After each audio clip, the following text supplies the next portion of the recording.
Hi, I'm Johnson Lam, founder of Kaki DIY and Kaki Repair. So basically, Kaki Repair is a platform where we encourage people to connect with one another, learn from each other how to diagnose and repair your own broken items rather than throwing them into the landfills. Today, I'm very excited to announce that WD40 just launched their Repair Challenge, happening from 1st of April to 31st of May. So what WD40 is looking for is just repair ideas and how do you repair things using WD40. Whether it's pictures or videos, just explain it in the form and then share it with WD40.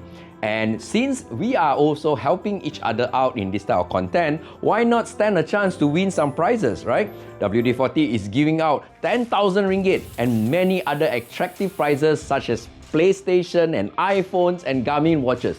Alright, so hope to see you there and let's utilize this platform and share more repair ideas with everyone.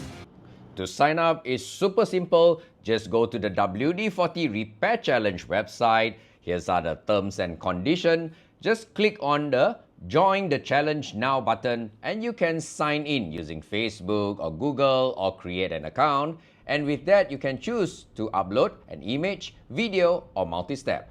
Image is the simplest, so basically you just key in your project title, a project summary, and then upload your images. And when it's done, you can just click submit. But if you're not ready to submit yet, you can always click on save draft, and in your account, you can see how many drafts you have, and remember, draft only saved for 7 days, and with that, you can submit, and all the best. Hopefully, we will win the grand prize.